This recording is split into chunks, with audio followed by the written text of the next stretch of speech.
दिल को छू लेने वाली, आंखों में पानी ला देने वाली एक सच्ची कहानी। किसी के भी दिल को छू लेने वाली एक सच्ची कहानी। एक छोटा सा लड़का जिसकी उम्र कोई 6 या 7 साल थी, एक खिलौने की दुकान पर खड़ा दुकानदार से कुछ बात कर रहा था।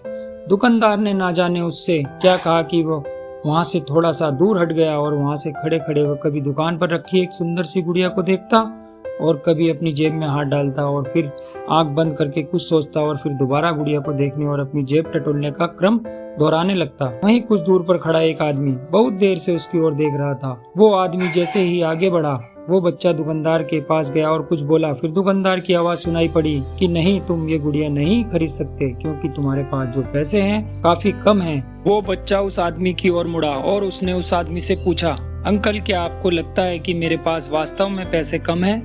उस आदमी ने पैसे गिने और बोला, हाँ बेटा, ये वास्तव में कम है। तुम इतने पैसे से वो गुड़िया नहीं खरीद सकते। उस लड़के ने आह भरी और फिर उदास मन से उस गुड़िया को घूरने लगा। अब उस आदमी ने उस लड़के से पूछा, तुम ये गुड़िया ही क्यों लेना चाहते हो? लड़के ने उत्तर दिया, ये गुड़िया मेरी बहन को बहुत पसंद है और मैं ये गुड़िया उसको उसके जन्मदिन पर गिफ्ट करना चाहता हूँ। ये गुड़िया अपनी माँ को देनी है ताकि वो गुड़िया मेरी बहन को दे दे जब वो उसके पास जाए। उस आदमी ने पूछा, कहाँ रहती है तुम्हारी बहन? छोटा लड़का बोला, मेरी बहन भगवान के पास चली गई है और पापा कहते हैं जल्दी ही मेरी माँ भी उससे मिलने भगवान के पास जाने वाली है और मैं चाहता हूँ कि मेरी माँ जब भगवान के पास जाए तो ये गुड़िया मेरी बहन के लिए ले जाए। उस आदमी की आंख से आंसू छलकने लगे। लड़का अभी बोल ही रहा था, वो कह रहा था, मैं पापा से कहूंगा कि वो माँ को कहे कि कुछ दिन और रुक जाए, भगवान के पास अभी ना जाए, ताकि मैं कुछ और पैसे जमा कर लूं और गुड़िया लेकर अपनी बहन के लिए भेज दूं। फिर उसने अपनी एक जेब में हाथ डालकर अपनी फोटो निकाली। इस फोटो में वो हंसता हुआ बहुत सुंदर दिख रहा था। फोटो दिखाकर वो बोला, ये फोटो भी मैं अपनी माँ को दूंगा ताकि वो इसे भी मेरी बहन को दे ताकि वह हमेशा मुझे याद रख सके। मैं जानता हूँ कि मेरी माँ इतनी जल्दी मुझे छोड़कर मेरी बहन से मिलने नहीं जाएगी, लेकिन पापा कहते हैं 1-2 दिन में चली जाएगी। उस आदमी ने झट से अपनी जेब से पर्स निकाला, उसमें से एक 100 रुपए का नोट निकाल कर कहा, लाओ अपने पैसे दो, मैं दुकानदार से कहता हूँ शायद वो इतने पैसे में ही दे दे। और उसने उस लड़के के सामने रुपए गिनने का अभिनय किया और बोला, अरे तुम्हारे पास तो उस गुड़िया की कीमत से अधिक पैसे हैं। उस लड़के ने आकाश की ओर देखकर कहा, भगवान तेरा धन्यवाद। अब वो लड़का उस आदमी से बोला, कल रात को मैंने भगवान से कहा था कि हे भगवान, मुझे इतने पैसे देना कि मैं वो गुड़िया ले सकूं।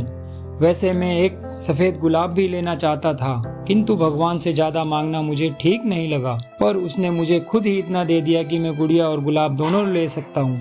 मेरी माँ को सफेद गुलाब बहुत पसंद है। उस आदमी की आंखों से आंसू नीचे गिरने लगे। फिर उसने उन्हें संभालते हुए उस लड़के से कहा, ठीक है बच्चे, अपना ख्याल रखना, और वो वहाँ से चला गया। रास्ते भर उस आदमी के दिमाग में वो लड़का छाया रहा। फिर अचानक उसे 2 दिन पहले अखबार में छपी खबर याद आई, जिसमें एक हादसा छपा था कि किसी युवक ने शराब के नशे में एक दूसरी गाड़ी को टक्कर मार दी।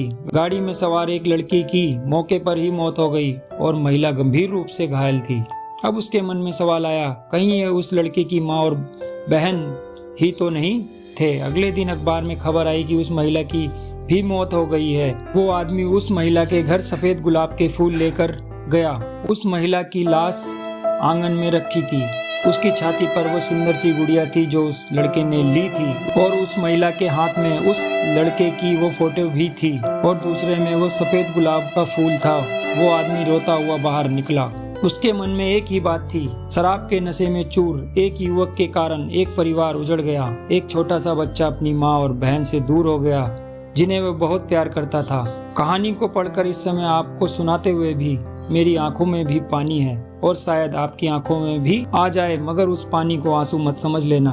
वो पानी बेशक नमकीन हो सकता है जैसे आंसू होते हैं, पर वो आंसू नहीं होंगे। अगर ये कहानी सुनने और पढ़ने के बाद आपकी आंखों में आंसू आते हैं जो आपको बदलने को मजबूर कर दें, तो ही उनको आंसू मानना, नहीं तो वो पानी ही होगा। और हाँ, अगर आपकी आंखों में वास्तव में आंसू हैं, पानी नहीं, तो हम किसी और को तो नहीं बदल सकते, लेकिन यह प्रण जरूर करें कि आज के बाद कभी ना तो शराब पीकर गाड़ी चलाएंगे और ना कानों में ईयरफोन लगाकर गाने सुनते हुए गाड़ी, मोटरसाइकिल या कोई वाहन चलाएंगे। ये कहानी आपको पसंद आई हो तो कृपया लाइक और कमेंट में जरूर लिखें आप माँ से कितना प्यार करते हैं। सभी को राम राम।